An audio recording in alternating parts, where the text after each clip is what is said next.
Hello बच्चा party, आप सब लोग कैसे हैं? आप लोग स्वस्थ होंगे, मस्त होंगे और हमारी वीडियो का लुत्फ जो है उठा रहे होंगे, उससे कुछ सीख रहे होंगे।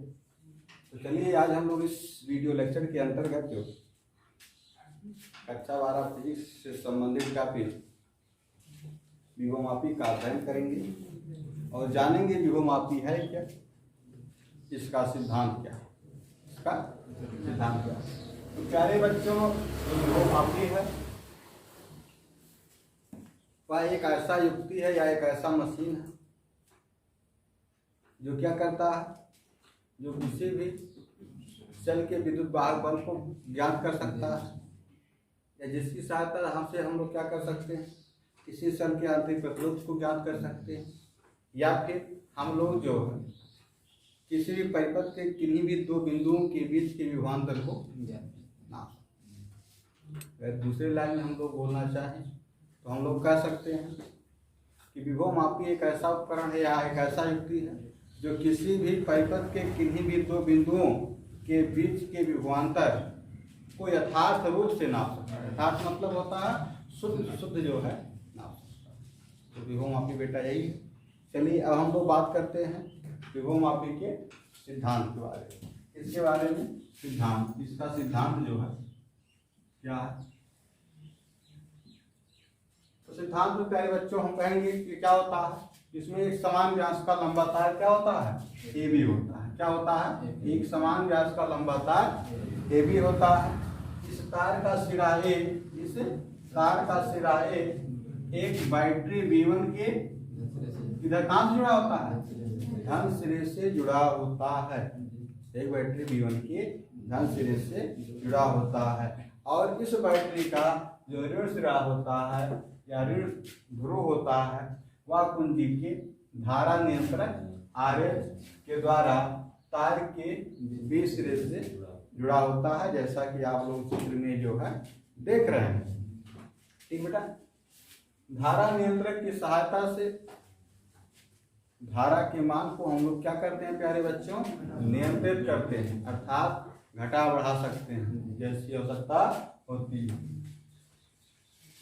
हमारे पास प्यारे बच्चों एक सेल है, देखिए यहाँ पर बना हुआ।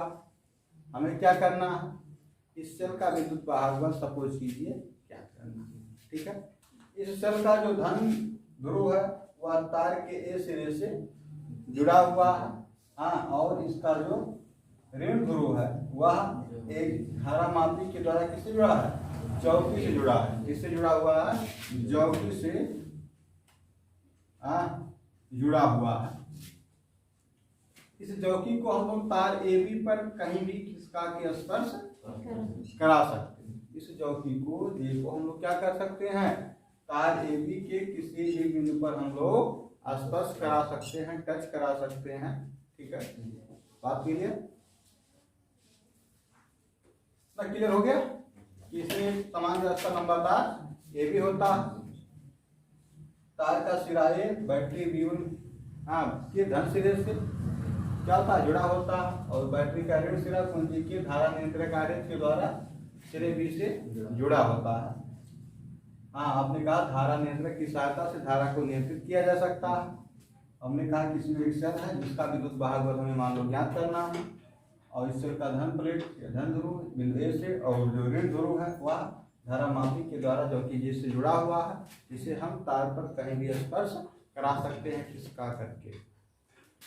देखिए बेटा, जब बैटरी से धारा प्रवाहित किया जाता है तो धारा A से B की दिशा में जो है प्रवाहित होता है और A से B की ओर जाने पर चूंकि क्या होता है, विभव का मान घटता जाता है। हाँ, तो तार के प्रति एकांक लंबाई में होने वाले विभव पतन को क्या कहते हैं, विभव प्रवणता कहते हैं। तार के प्रति एकांक लंबाई में होने वाले विभव पतन को विभव प्रवणता कहते हैं, पोटेंशियल ग्रेडियंट कहते हैं और उसे हम लोग K से प्रदर्शित करते हैं।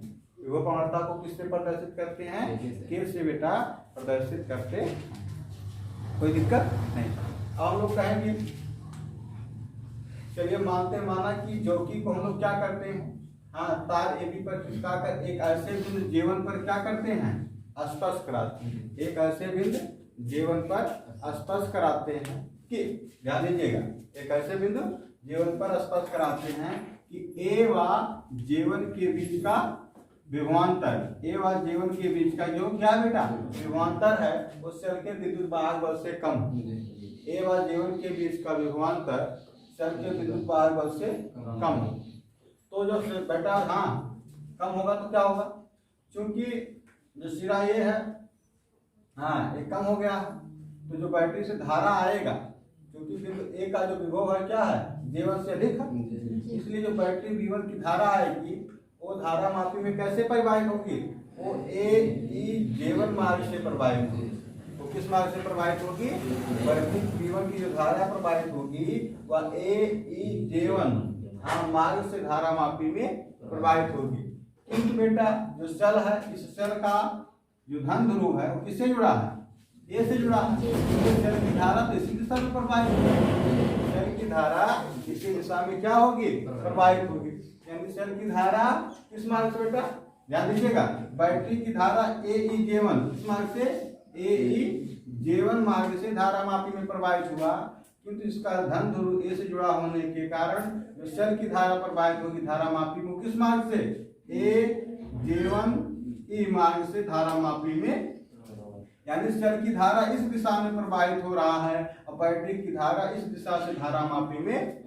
स्पष्ट क्या हुआ कि ये दोनों धाराएं क्या हैं विपरीत है एक दूसरे के, विपरीत दिशाओं में है। बात कीजिए, क्योंकि क्या है बेटा A-J1 के बीच का जो विभवांतर है सेल के विद्युत वाहक बल से कम है, इसलिए किसकी धारा की प्रधानता होगी, इसलिए सेल के धारा की प्रधानता होगी। ठीक है बेटा, किसके धारा की प्रधानता होगी, सेल के धारा की प्रधानता होगी। और इस धारा मापी में एक परिणामी धारा किस मार्ग से, जिस दिशा में सेल की धारा प्रवाहित हो रहा है उसी दिशा में एक परिणामी धारा का प्रवाह होगा। अर्थात धारा मापी में एक परिणामी धारा किस कैसे बेटा A-J1 ई मार्ग से प्रवाहित होगा। देखिए तीर के द्वारा हम लोग दिखाए हैं कि इस धारा मापी धारा का परिणामी धारा का प्रवाह हो रहा है वह A-J1 ई मार्ग से धारा मापी में क्या होगा प्रवाहित होगा, तथा धारा मापी की जो सुई है वह क्या होता है चित्रानुसार एक दिशा में विक्षेपित हो जाता है। चित्रानुसार क्या होती है बेटा एक दिशा में विक्षेपित हो जाती है। कोई दिक्कत। अब हम फिर क्या करते हैं इसके विपरीत, अब ज्योति को हम एक ऐसे बिंदु J2 पर स्पर्श कराते हैं, एक ऐसे बिंदु J2 पर स्पर्श कराते हैं। यहाँ पर कराए थे तो क्या देखा बेटा, यहाँ पर कराए तो देखा कि A-J1 के बीच का विभवांतर सेल के विद्युत वाहक बल से कम। अब जब हम एक ऐसे बिंदु J2 पर कराएंगे कि A और J2 के बीच का जो विभवांतर हो और सेल के विद्युत वाहक बल से अधिक क्या हो, ध्यान दीजिए A और J2 के A व J2 के बीच का क्या बेटा विभवांतर, विभवांतर किससे अधिक होना चाहिए, सेल के विद्युत वाहक बल से क्या होना चाहिए अधिक होना चाहिए।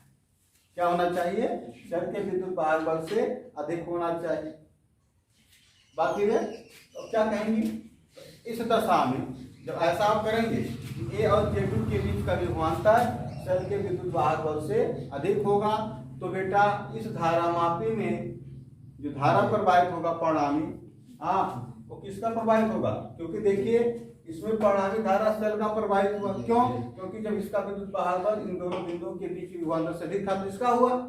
अब किस धारा की प्रधानता होगी, अब की बैटरी की धारा की प्रधानता होगी, क्योंकि इस बार विभवांतर क्या है सेल के विद्युत वाहक बल से अधिक है। ठीक है, तो जब आप बेटा J2 पर स्पर्श कराते हैं तो चूंकि A और J2 के बीच का विभवांतर सेल के विद्युत वाहक बल से अधिक है इसलिए बैटरी B1 की धारा की प्रधानता होगी, बैटरी B1 की धारा की प्रधानता होगी। और इस धारा मापी में एक परिणामी धारा किस मार्ग से A-E-J2 मार्ग से मैंने इस दिशा में प्रवाहित होगा, जैसा कि मैं चित्र से मैं तीर के द्वारा जो है प्रदर्शित किया।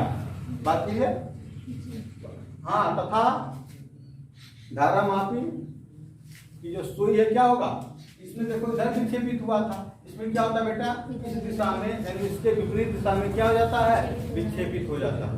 यहाँ पर था तो इधर विक्षेपित हुआ, यहाँ पर जब आपने स्पर्श कराया तो इधर विक्षेपित हो गया।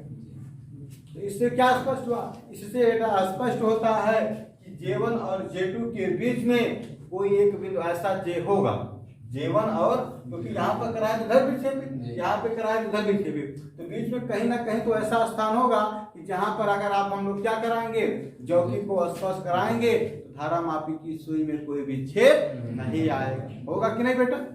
ऐसा स्थिति आएगा जहां पर हम लोग कराएंगे तो धारा मापी के सुई में कोई विक्षेप नहीं आएगा। तो हमने कहा कि सोचिए कि उस बिंदु का नाम क्या है, जे है, जहां पर हमने क्या किया,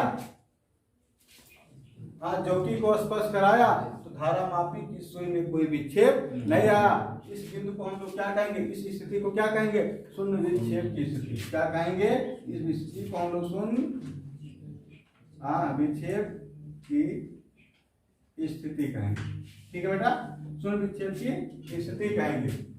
और इस दशा में क्या होता है, ध्यान दीजिएगा, इस दशा में ए और जे के बीच, ए व जे के क्या बीच का जो विभवांतर है, विभवांतर है, वो किसके बराबर होगा, उस शेल के विद्युत वाहक बल ई के क्या होगा, वो ई के क्या होगा बच्चों, वो ई के बराबर होगा। यानी ए व जे के बीच का जो विभवांतर होगा, ए व जे के बीच का जो विभवांतर होगा तो शेल के विद्युत वाहक बल के तो हम लोग का उद्देश्य भी तो यही था। पास में आ रहा, बात क्लियर हुआ? इतना बेटा, ठीक है। फिर हम लोग मान लेंगे कि माना कि अगर 1 सेमी तार की लंबाई, 1 सेमी तार की लंबाई, सॉरी 1 सेमी तार का अगर हम मान लें कि प्रतिरोध क्या हो, रो, 1 सेमी तार का प्रतिरोध क्या हो, रो हो। याद कीजिए विशिष्ट प्रतिरोध और प्रतिरोध में हमने आपको संबंध बताया, क्या बताया है, कुछ याद है? R बराबर हमने बताया रो और क्या बेटा, L बटे A। अगर हम लोग तार की लंबाई 1 सेंटीमीटर अगर कर देते हैं आप, तो अनुप्रस्थ काट का क्षेत्रफल जाहिर सी बात है वो भी 1 से ज्यादा तो ना रहेगा। अगर लंबाई 1 सेंटीमीटर है तो उसकी और करोगे, तो यहाँ से अगर देखा जाए इसको हमने 1 ले लिया, इसको भी हमने 1 ले लिया, तो R किसके बराबर हो गया, रो को। तो प्रतिरोध भी अगर नाम दे देंगे कोई दिक्कत नहीं। तो हमने वही कहा कि अगर 1 सेमी तार का प्रतिरोध रो हो तो जो आपका जो है विभव प्रवणता है के बराबर किसके बराबर होगा, वो आपका आई रो के बराबर होगा। आई रो के क्या हो जाएगा बेटा, बराबर होगा। अगर हम मान ले कि माना कि ए और जे के बीच की जो लंबाई है, ए और जे के बीच की जो लंबाई है वो मान लिया अगर बेटा क्या है, यल। तो ऐसे विभव प्रवणता बराबर हम लोग पढ़े थे पिछले अध्याय में कि क्या होता, विभव प्रवणता बराबर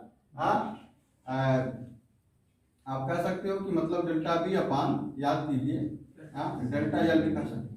आगे दूरी के साथ जो परिवर्तन की जरूरत लगा के लिखे थे कि नहीं। अब यहाँ ये डेल्टा यल को या यल को जो आखिर लंबाई ही तो था, तो अगर इसका मान 1 हो गया, इसका मतलब इसको आप बी भी लिख सकते हो। तो के बराबर क्या हो गया, के बराबर आपका मतलब अगर देखा जाए तो यहाँ से ऐसे भी आप लिख सकते हैं कि अगर चूंकि हमने लंबाई को यहाँ क्या नाम दिया, अभी मैंने कहा कि अगर ए और जे के बीच की लंबाई हमने यल मान रखा ना, जब यल लेंगे तो इसको हम लोग क्या लिख सकते हैं, बी बटे यल, क्योंकि वहां पर के बराबर क्या होता था, डेल्टा बी बटे डेल्टा यल, ये डेल्टा एक्स लिखते थे। जब यहाँ डेल्टा नहीं तो वहां डेल्टा क्यों, यहाँ से अगर बी बराबर निकालेंगे तो क्या मिल जाएगा बेटा, बी बराबर देखोगे तो बी बराबर आपको के यल मिला है।